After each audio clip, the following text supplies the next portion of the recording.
Recovered file Delta 7 maritime intake bundle. The file was sealed after the continental shelf records beneath platform Kepler. 3 stopped agreeing with one another. The anomaly was already present in the first survey pages I reviewed, and the later copies made it worse, not clearer. The recovered intake included 3 corroded evidence cans, 6 warped logbooks, a crate of degraded magnetic tape, and an engineering packet stamped with 3 different classification marks in 3 different hands.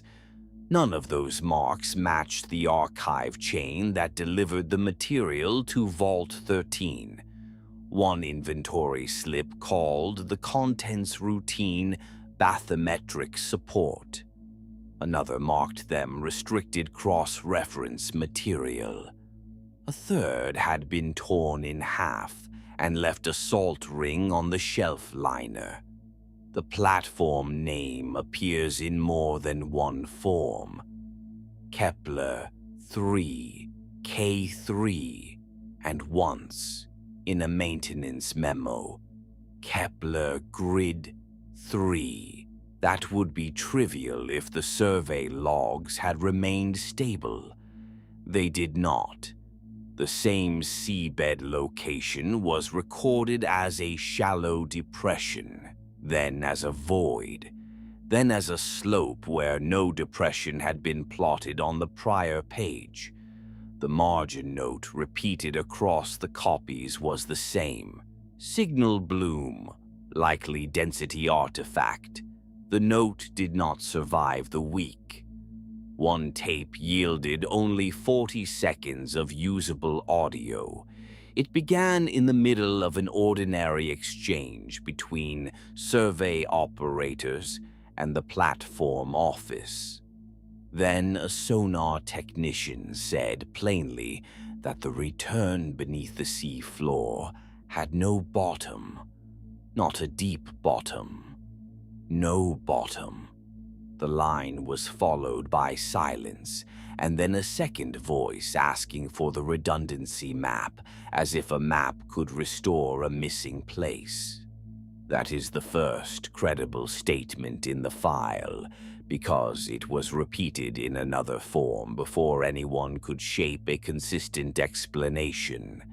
The engineering packet contains a memo from the same day that dismisses the first pass as a failed profile and orders a narrower rerun.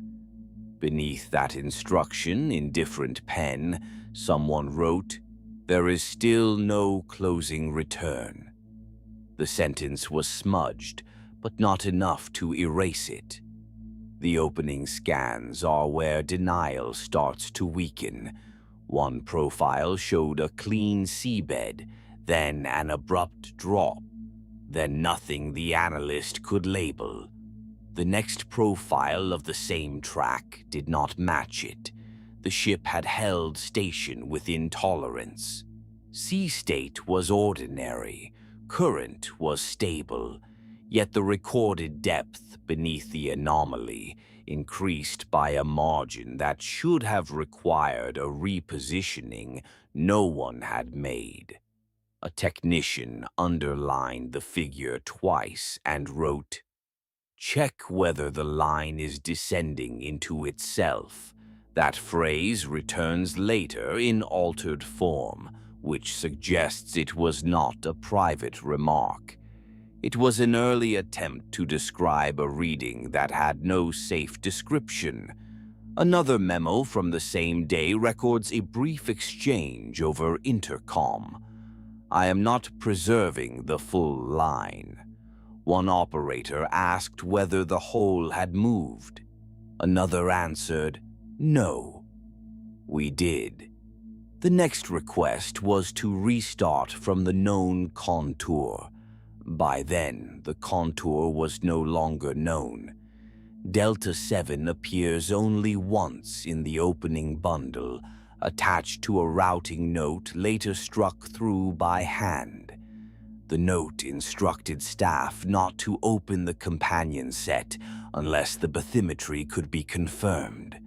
That instruction had already failed by the time it was filed.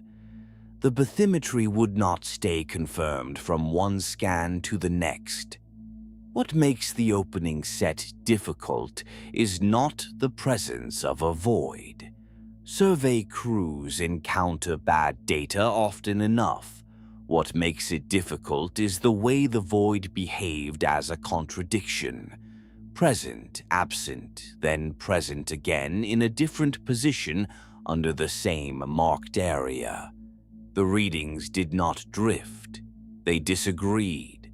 They returned with the certainty of instruments that had agreed to lie in different ways. The final line in the first logbook was written by a senior surveyor. "We are mapping a place that does not remain where we put it." Soon after that entry, the next 3 pages were removed. Recovered file. Delta 7, intake continuation. The first confirmed failure was not the missing bottom itself, but the fact that the same profile returned with a measurable difference before anyone changed the equipment.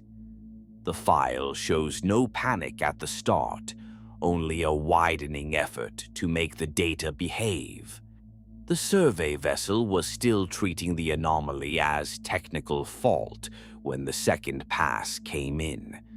The crew reran the continental shelf trace using the same corridor and the same array settings, and the display did not match the first in any meaningful way. The outer slope remained in place, but the interior return had shifted.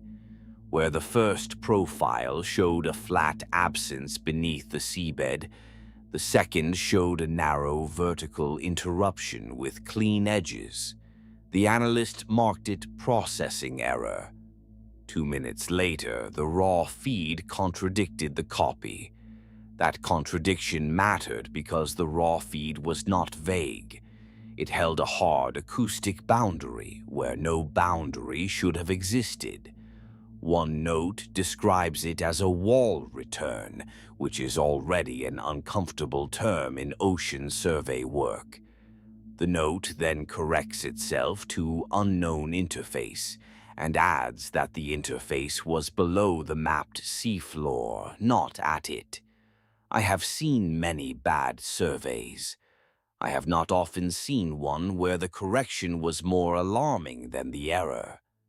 The first institutional response was routine in form and wrong in substance. The bridge forwarded the irregularity to engineering. Engineering forwarded it to the geophysical lead. The lead asked for a third run with tighter calibration. No one wrote the word impossible in the first hour. They wrote interference, attenuation, density anomaly, bad return, and one note blamed the shelf material for being unusually reflective. That explanation did not survive the next file. The third pass introduced the first hard break. The recorded depth beneath the anomaly increased by a margin that should have been impossible in the same location without major repositioning. Yet, the vessel track logs showed no such movement. The ship held station. The sonar return had deepened enough to imply a pocket of open space farther below the seabed than before. The technician who compiled the profile underlined the depth figure twice and wrote, "Check whether the line is descending into itself." That phrase appears again later in altered form, which tells me it was not a joke. It was an early attempt to give shape to a reading that had no acceptable shape. A later memo from the same day records a short intercom exchange. I am keeping only the useful fragment. One operator asked whether the hole had moved. Another answered no. We did.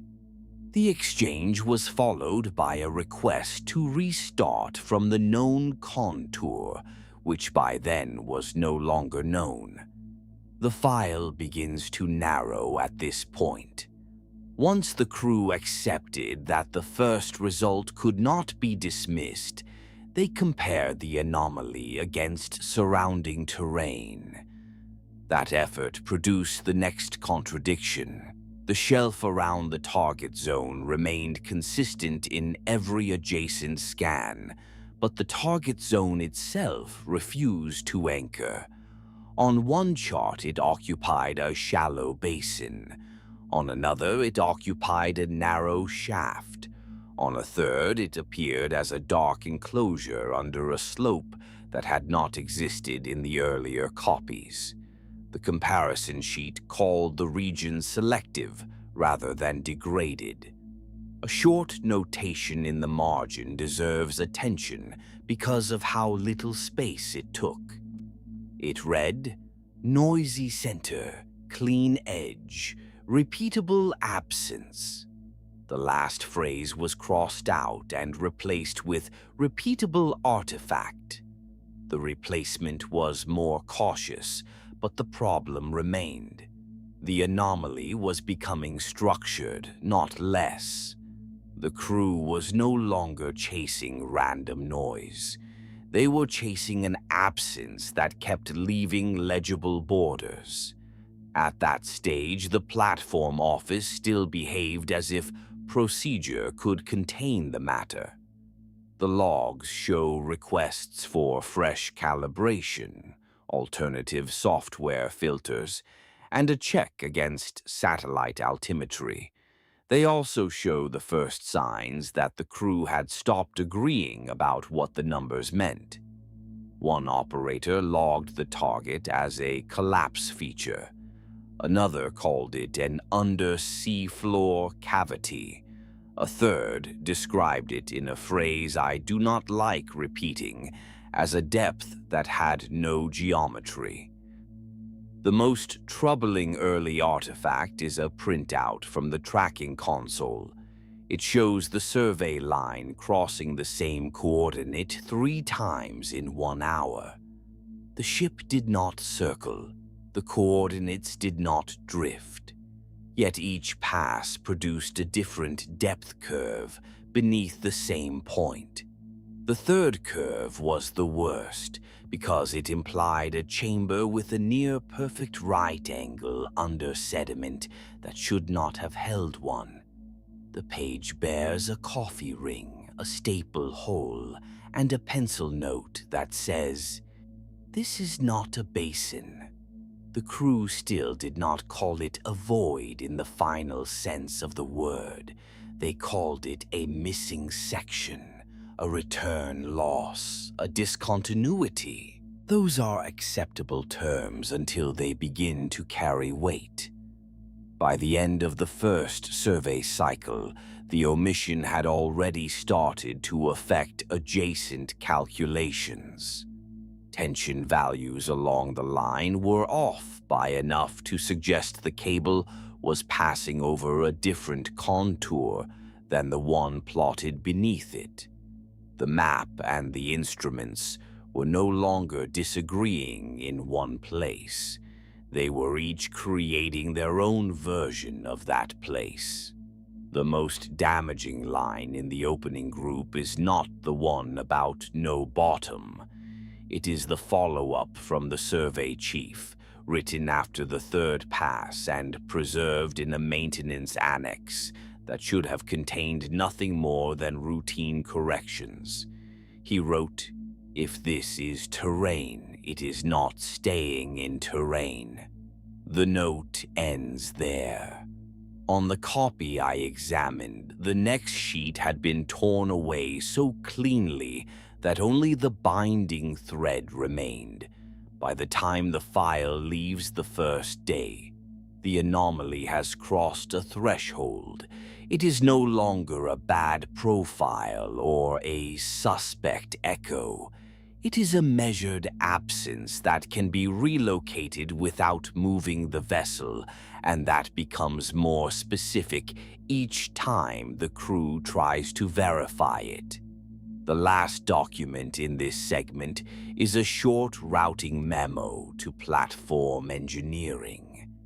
It asks for a check on all support readings before the next descent authorization. Beneath the request is a single sentence, added after the memo was filed. The handwriting is cramped, and the ink has bled into the page. It says, "The sea is not supposed to hold a shape like this." The next set of records shows the point where the anomaly stopped behaving like a survey problem and started affecting the platform itself. The documents are still administrative on the surface, but the evidence crosses systems. Sonar, dive reporting, engineering, and satellite monitoring all began to point back to the same zone beneath Kepler Three. The first clear breach came from the dive team. Their descent was meant to verify bottom conditions near the mapped void and confirm whether the earlier returns had been distorted by sediment layers. The transcript does not show panic. It shows confusion that sharpened into discomfort. The diver on the lead umbilical reported pressure pain at a recorded depth that should have been uneventful. He said his ears felt as if he had gone much deeper than the console showed. The surface controller asked him to repeat the reading. He replied flatly, "I am not that deep." That line matters because the instrument suite agreed with him and did not. The depth gauge remained within safe limits. The body indicators did not. Pulse rate rose, breathing changed, and the thermal probe registered cooling that was too fast for the measured descent. The medical note attached to the dive packet ruled out equipment fault and suggested a localized pressure inversion. That phrase appears only once. No one seems to have liked it enough to keep using it. The same dive produced the first recorded positional loss for the remote camera sled. The sled did not fail. It continued transmitting. It simply stopped matching the cable length in a way the technicians could not reconcile. At one point, the winch reported 140 feet of payout, while the camera still showed a line of sediment and suspended silt that should have been closer to the surface. The discrepancy was not corrected by recalibration. It widened on the next pass. A short fragment from the dive supervisor's notes captures the change in tone. "We are in correct water. The water is not in correct place." The sentence is awkward because the man was likely writing under strain, but the meaning is not. He was describing a location where the environment no longer aligned with the measured coordinates. The engineering memoranda show the same movement from uncertainty into contradiction. By the third day of rechecks, the platform support columns were registering uneven load transfer. Not collapse, not visible bending, only a slow redistribution that should not have occurred in calm sea conditions. One memo refers to micro-deflection at lower brace juncture. Another, written a few hours later, says the lower braces were reporting compression where the geometry would have required tension. The two reports used the same sensor array. The anomaly did not choose one interpretation. It made both appear possible until they were compared side by side. A photograph was stapled to the second memo. It shows a base joint with rust streaks and a hairline gap at the weld plate. The image is ordinary until the scale marker is red. The gap had not been present in the previous inspection record. It was narrow enough to miss in a glance and too regular to dismiss as corrosion. The image was taken the same morning the dive team began to complain of nausea during descent. That timing matters because the structure and the water were changing in parallel. The most important detail in the engineering set is not the crack itself, it is the shape of the response around it. The first inspection called the gap minor. The second called it settling. The third deleted the word local from the summary and replaced it with unknown, then left the sentence unfinished. That is when the support crew began to measure the braces twice a shift instead of once. Even then, the figures did not settle. They shifted by amounts too small to alarm a manager and too regular to ignore. Satellite monitoring enters the file here as an external check, which should have settled the matter and did not. The oceanographic summary for the region notes a localized tidal displacement centered directly above the survey zone. The displacement was modest in absolute terms, but it was too clean to fit weather or current change. The sea surface was not simply rising or falling, it was bulging in place, as though something beneath it had altered the column above without disturbing the surrounding water. The analyst underlined the word localized and added, "No corresponding atmospheric event." A later summary from the same team is more troubling because it abandons caution. It describes a stationary sea level offset with moving centroid. The centroid was not fixed over the void on every pass. It wandered by small increments while the displacement remained centered over the same general zone. That should not happen in open water. The note was sent to the platform and then copied into a restricted folder whose index is incomplete in the archive. By this stage, the crew had stopped treating the readings as separate failures. They began comparing them in the hope that one would explain the others. The effect was the opposite. Pressure at depth, structural strain, and tidal offset all pointed toward the same region, but not toward the same behavior.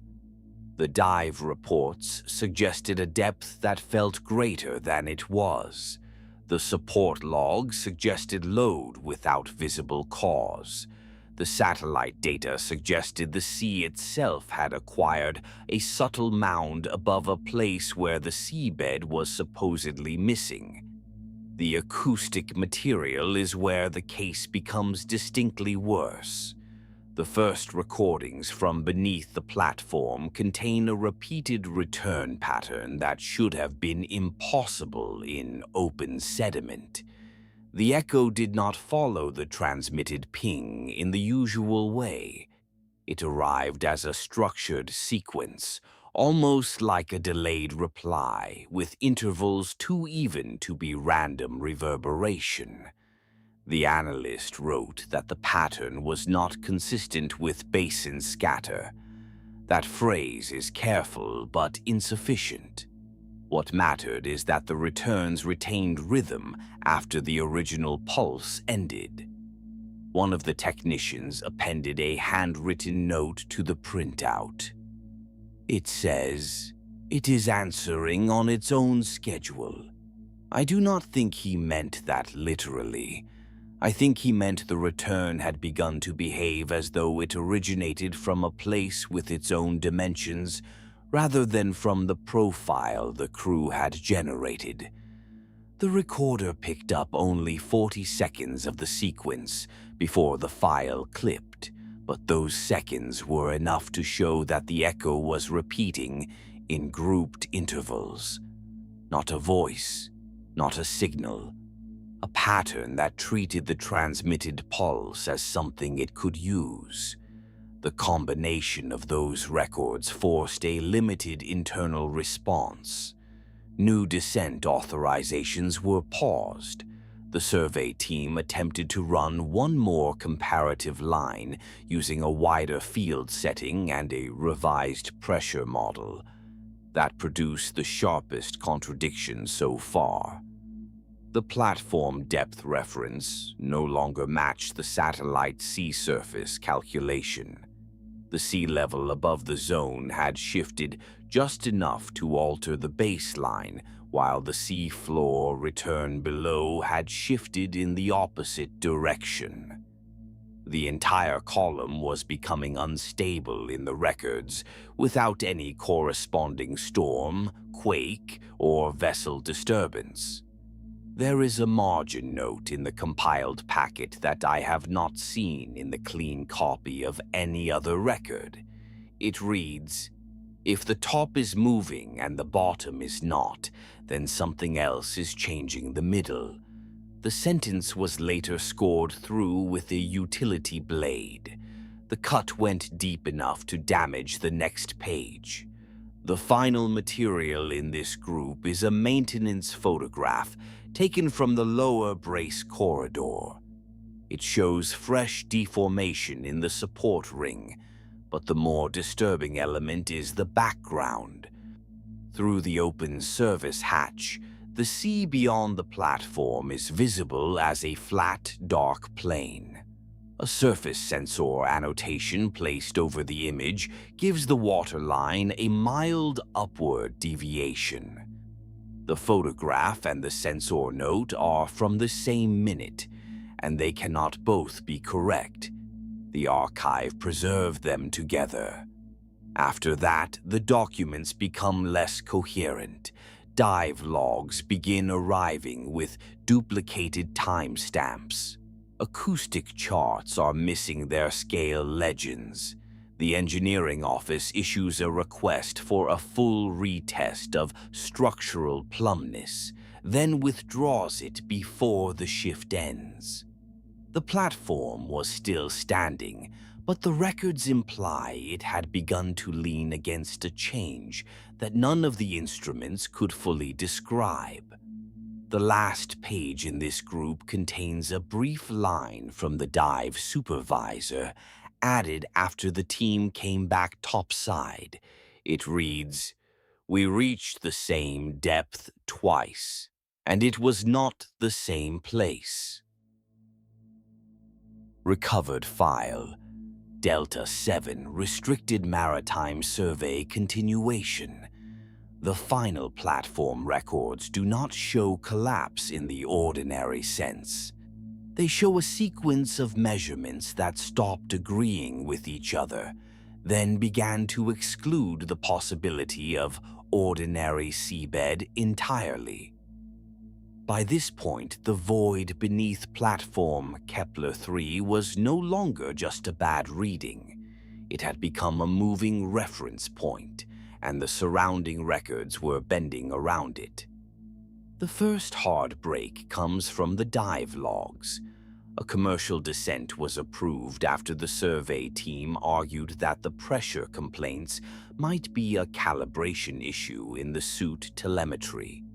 The recovered transcript is incomplete, but one line survives intact. The diver reported, at a logged depth that should have been routine, "My ears say deeper than my line does." That sentence matters because it is not poetic language. It is a plain report of physiological stress, where the instruments claimed safety. The depth gauge and the body were no longer describing the same water. The dive did not resolve the question. It made the divergence worse.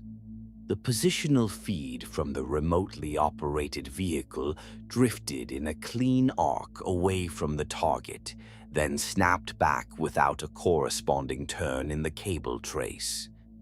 The operator wrote that the vehicle had crossed a contour that was not on the map and came back with the same compass heading. I checked the telemetry summary twice. The compass heading remained constant. The map did not. One of them had been altered by the region or by the records that followed it. A pressure memorandum from engineering gives the next useful detail. The platform support structure began to report load transfer in places that should have been inactive. Brace members on the seaward side showed minute compression changes, then returned to nominal, then changed again in a different pattern. No storm system was present. Current remained within tolerance. The sea state was stable, yet the support columns were documenting stress as if something beneath them were changing shape from moment to moment. The memo contains a short line from the chief engineer. "The platform is not settling," he wrote. "It is being taught a new vertical." That phrase appears only once and then vanishes from the file. It also appears later in a damaged audio note from the maintenance deck, where a second voice asks what could teach steel a new vertical. The answer is not preserved. Only a few seconds survive, and the end of the clip carries a low mechanical knock that does not match any known pump cycle on the platform. The technicians who indexed the tape wrote that the sound occurred below the ambient vibration floor. They also noted that the waveform repeated the knock at intervals that matched the acoustic return pattern from the seafloor. The satellite summary makes the implication harder to avoid. The tidal displacement above the survey zone increased, but not in a way that resembled a mound or surge. The water surface remained visually calm in the instrument stills, while the measured elevation shifted in a narrow, sustained band. One analyst added a phrase that was removed from later copies. "The sea is holding position." That is a disturbing sentence because it suggests restraint rather than motion. It also suggests that the water was no longer free to settle into its own surface. At this point, the archive shows a change in language from the personnel aboard Kepler Three. Earlier documents still tried to place the anomaly under familiar categories. Now the phrases become defensive. Return loss, massing artifact, survey distortion. Then, in the margin of a calibration sheet, one of the scientists wrote, "The bottom is not where the bottom is." That line is important because it coincides with a second set of bathymetric plots that contradict the first. The new plots do not simply show a deeper void. They show an upward displacement of the adjacent seabed, as if the floor around the target were rising to meet something that remained just beyond the mapped surface. The survey chief did not trust the second set, which would have been reasonable if the first set had not also been changing. The archive contains both versions of the same line scan. They are from the same corridor, the same day, and the same vessel speed. In one copy, the anomaly is a hollow depression under sediment. In the other, it is a convex break in the seabed, with the center of the feature lower than the edges by a margin too exact to dismiss as corruption. The edge profile is different as well. The first scan shows erosion. The second shows sharp geometry. The discrepancy is directional. The most damaging detail in the engineering packet is not the shape. It is the measurement of the cable payout during a later test descent. The line extended beyond the platform's predicted depth limit without the expected change in tension. The logkeeper noted that the cable should have become slack at the recorded depth. Instead, it remained taut, then tightened further, as if the line were descending into a space larger than the water column could hold. The printed spool count, preserved in a separate maintenance sheet, confirms the extension. The seafloor chart attached to the same packet does not. It ends in a blank band where no mapped depth should have remained. There is a short correction in the margin of that sheet that I have not been able to reconcile with any other material. It says, "Not deeper, higher under us." The handwriting is from the platform engineer, whose earlier notes were already marked by stress changes in the support ring.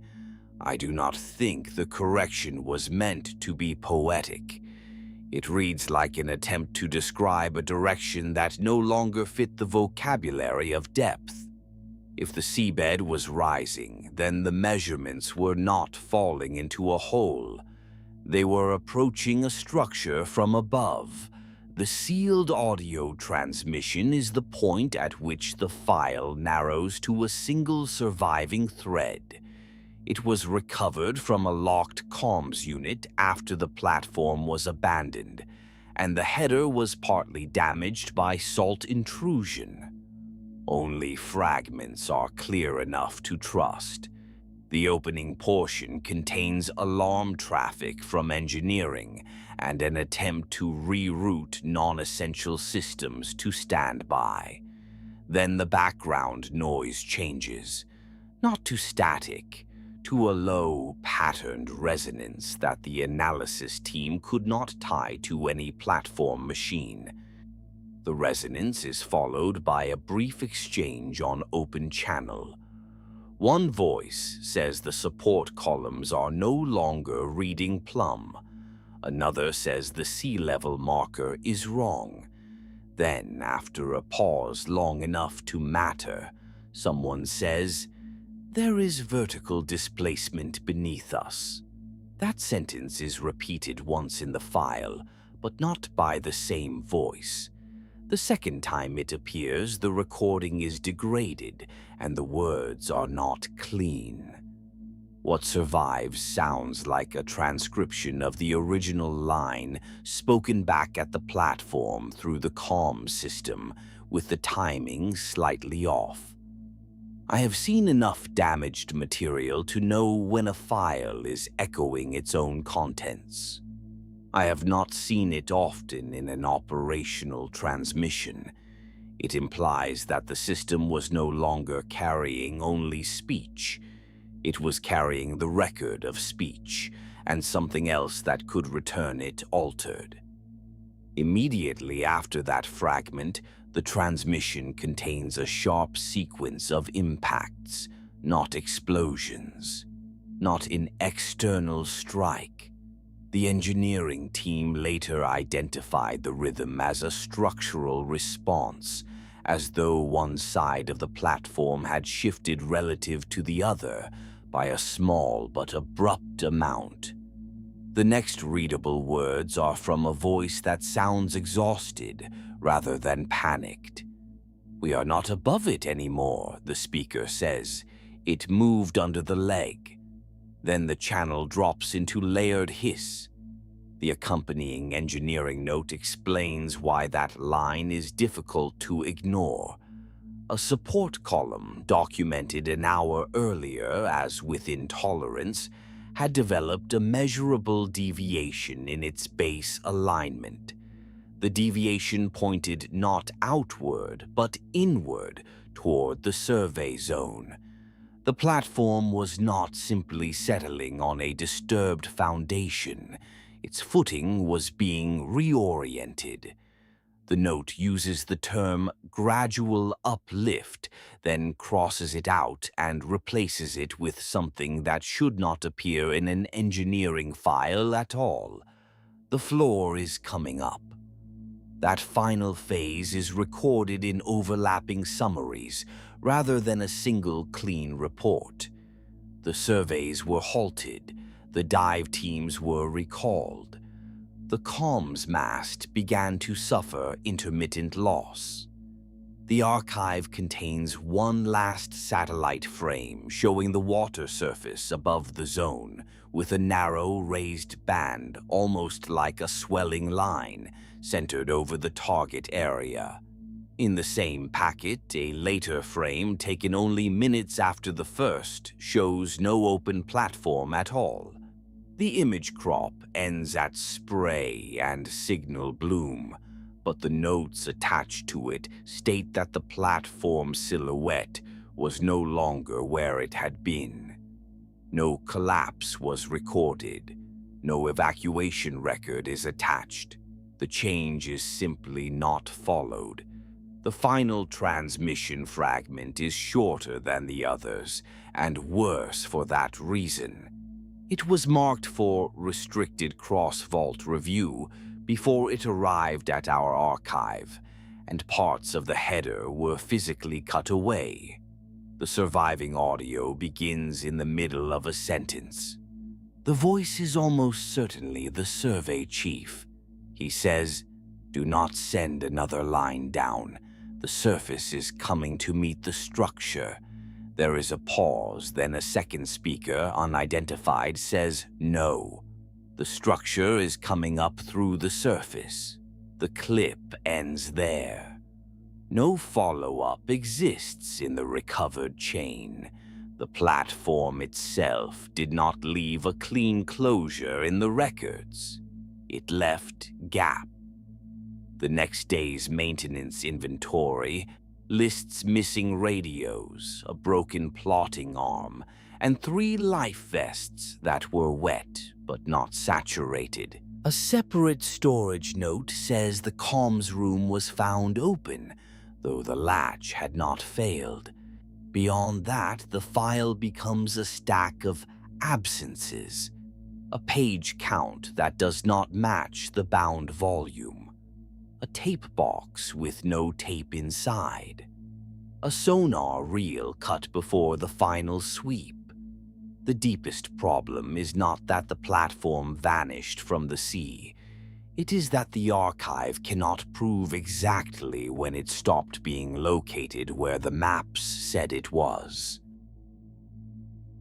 Recovered file, Delta 7, Maritime Closure Packet. The file was sealed after platform Kepler. 3 ceased reporting and was recovered from a storage crate that still carried salt in the hinge seams. What remained was enough to show that the anomaly had not ended with the last transmission. It continued into the archive through missing pages, altered indexes, and a depth record that no longer matched the same ocean. I logged the surviving materials against the intake list because the list had begun to drift away from the contents. One evidence held a maintenance reel labeled acoustic tape that contained only condensation stains. Another held the final engineering report, but the report was shorter than its own page count, and the missing leaves had been torn out cleanly, not damaged by water. The catalog card for the restricted companion file, Delta 7, was present in the box, though the file it referenced was not. That would have been routine loss in a bad transfer, if not for the fact that the card had been stamped after the crate was opened, not before. The most useful document here was a shipping inventory from the receiving dock. It listed the platform packet as arriving with 3 evidence cans, 6 logbooks, 1 crate of magnetic tape, and a sealed transmission packet. The same inventory was copied a second time in a different hand with 1 change. The second copy added in pencil, wet through bottom. The crate itself was dry when it reached vault storage. The cans were not. They had a salt crust in the seams and a faint tide line around the lids, as if they had been standing in shallow water while the crate around them stayed untouched. That contradiction would have been minor if not for the attached preservation note. The note stated that intake staff found coastal seepage inside the outer carton. There is no coast near the receiving facility. The carton was stored on an upper shelf in a climate-controlled room. The seepage left a ring on the paper beneath it, and the ring measured the same width as the tide mark recorded in the last satellite frame from the platform zone. I do not have a clean explanation for why a storage stain would reproduce a field measurement. The sealed transmission packet was the last item I was allowed to inspect in full, and even that inspection was incomplete. Its header had been clipped away before archival transfer. The body of the file contained only a brief sequence of lines, each separated by dead air and compression damage. I will not reproduce the entire thing. 1 fragment is enough. Surface is not where it was, the voice said. Then, after a pause, we can hear it under the legs. The third line was more damaged, but the surviving words were clear enough to matter. Not the sea above. That phrase appears nowhere else in the clean copies. It appears only in the damaged transmission and in 1 engineering margin note that had been crossed out hard enough to tear the page. The note reads, "The upper load path has changed." Someone had added a line beneath it in different ink. This is not uplift, it is relocation. The page was removed from circulation after intake, but the scan survived in a lower quality index file. I confirmed the handwriting matched the chief structural analyst, who had also signed the earlier reports that first treated the void as a sonar fault. The archive also preserved 1 final monitoring summary from the oceanographic satellite team.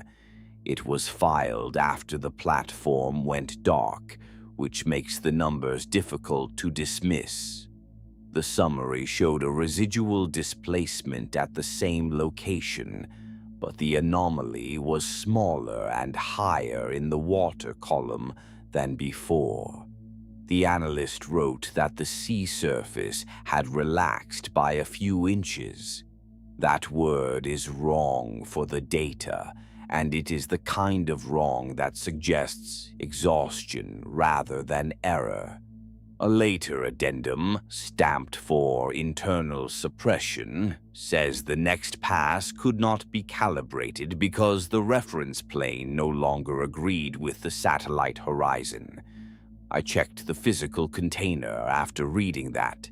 The metal lid of the transmission can had a shallow inward bow, as though pressure had been applied from inside after it was sealed.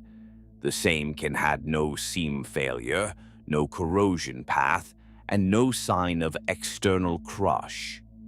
Inside, the foam insert had been compressed around an empty cavity that should have held the tape reel. The reel was later found listed in a different storage crate under a different accession number. That number belonged to a batch from an unrelated coastal survey, 8 years earlier. The duplication was not accidental.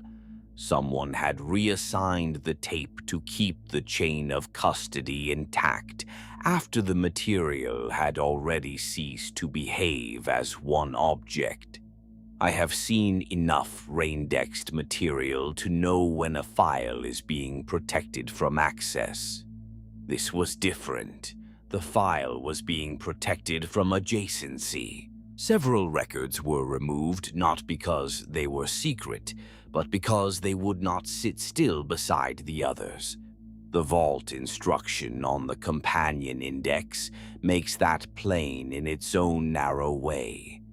It directs staff to avoid cross-filing oceanographic materials whose spatial references are no longer stable. No further explanation is given. No authorizing signature survives. The surviving facts are narrow. A survey zone beneath Kepler Three produced a void that did not remain where it was measured. The platform above it developed structural deviation that moved inward toward the anomaly.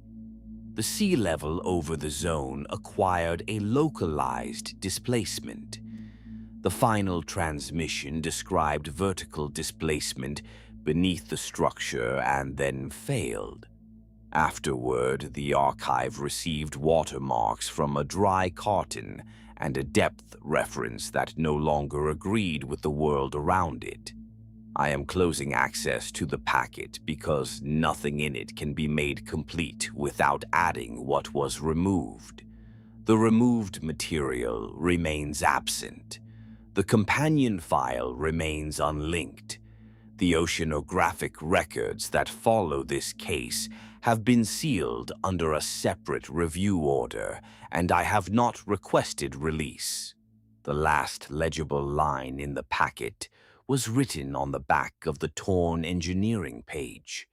It says, "If the bottom moved, we never found the bottom." This concludes the recovered file. May future listeners take caution in its implications. The Archivist, Vault 13.